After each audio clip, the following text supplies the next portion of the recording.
nagtanong. Hoy, tabi!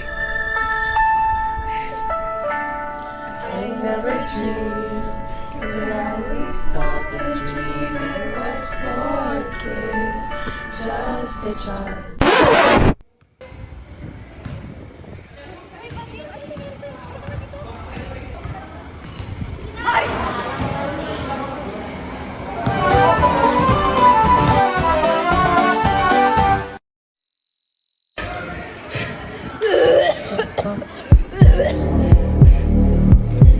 Ang paborito ko talagang panoorin mula nung bata pa ako ay pelikula ng Katniel.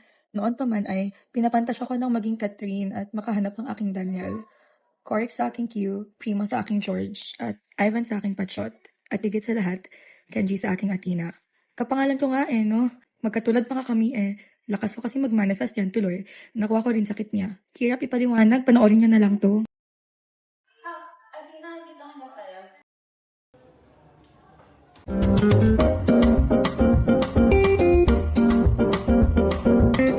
Ano nangyari, Doc? Ang last na maalala ko ay nahabol ako sa school Naimatay ka kanina. Si Dr. Guapa, cardiologist mo ako. Cardiologist? Base kasi sa mga test namin sa'yo, tulad ng ECG, echodiagram at genetic testing, nakita namin na may HCM ka, or hypertrophic cardiomyopathy. Hypertrophic cardiomyopathy. Nahanap namin sa mga test na iyon ang problema mo sa puso. Isa itong kondisyon sa nagiging abnormal ang pagkapal ng masa sa puso. Hindi ko wala papagurin ang utak mo, lalo't na sensitibo ka pa. Subukan mo na lang muna magpahinga. Magandang araw, mundo. Isang taon na mula nalaman ko na mayroon akong HCM. Kaya ngayon, mag-a-day na life ako. Sabi ng mga doktor ko, genetic daw siya ng kondisyon, kaya madaling mabara ng dugo yung puso ko. Kasi nga, mayroon akong obstructive HCM. Lalo na sa may kaliwang ventricle ko. Kaya, hirap itong magbomba ng dugo. Sabi niya, kapag daw ang magulang ng isang tao mayroong HCM, may 50% chance na pati yung anak ay may HCM din. Pero sa akin, sa sitwasyon ko, ako yung unang may HCM sa pamilya ko. Kaya isa akong de novo patient or kauna-unahang tao sa pamilya ko na may HCM. Diba? Ang swerte ko, diba?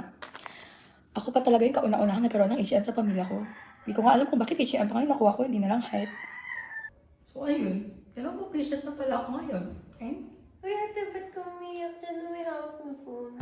Kadalasang palatanda nito ay yung mabilis yung tibok ng puso mo or yung mabilis ka na lang mapagod. Isang beses nga, bigla na lang ako nahimatay, tapos di ko alam na sintomas na pala yun. Kaya yun, kailangan kang mag-ingat sa mga gawain.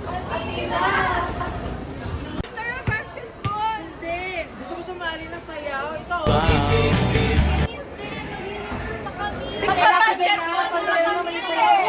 Teka nga, hindi ka ba naalala? May HCM ako, awal ako mapagod. Kahit na paglakad napapagod ako, kahit dito bigla na ako magulat napapagod ako. Pwede bang...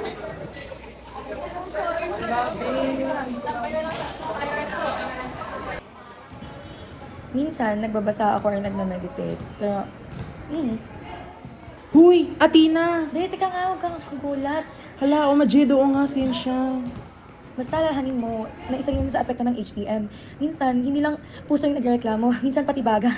Kasi kapag hirap magbombang puso ko, hirap yung huminga. At pag kulang ang dugo sa utak ko, hayun, hilo agad. Hala, Sensya B. Sinabi kasi sa akin na punta ka daw sa office. Pinapatawag ka ng nanay mo para sa check-up mo. Ha? Mama mo. Pilosopo? Mama mo, B, ano ba? Minsan sa ilang buwan, nag-ECG ako. Pero minsan, nag-electrocardiogram ako para makita nila kapag kumakapal na ba yung muscles ng puso ko. Athena, buti naman at okay ka. Kakabalik lang ng test mo at patuloy pa rin namang maayos ang kalagayan mo.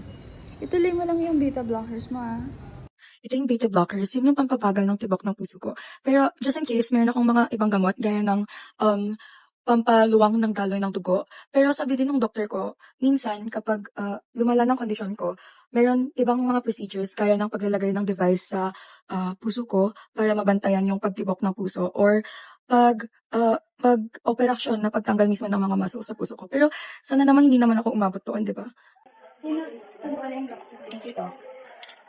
Dito ka na lang muna siguro tatapusin ang day na life ko. Medyo pagod din kasi ako. Pero bago ko tapusin, may mensahe lamang ako sa mga taong katulad kong naghihirap sa kondisyon na to na kahit mahirap man ang ating pamumuhay, dapat maging mapagpasalamat pa rin tayo sa lahat ng kapayapaan at kada araw na pagmulat ng ating mga mata sa umaga. Yun lang, goodbye! Ano ba yan, be? Dati patay gutom ka lang, ngayon patay ka na talaga. Kaya nga, ba't ka pala kasi kinailangan sa langit agad-agad? Ayun tuloy, wala na kayong kasama sa chismis at tusok-tusukan. Ate, yung biology required natin, wala ka pang ambag dun. Oo nga. Diba? Ano ba yan? Mag-alas na kayo? Patay na nga yung kaibigan natin kung ano-ano pa pinag-sabi niyo. Sorry. Ay nako, wag kang makinig sa kanila. Ganyan lang talaga coping mechanism nila. Basta, kung saan ka man at kung narinig mo to, sana alam mong mahal ka namin. Si Lord na bahala sa'yo. Can't you see?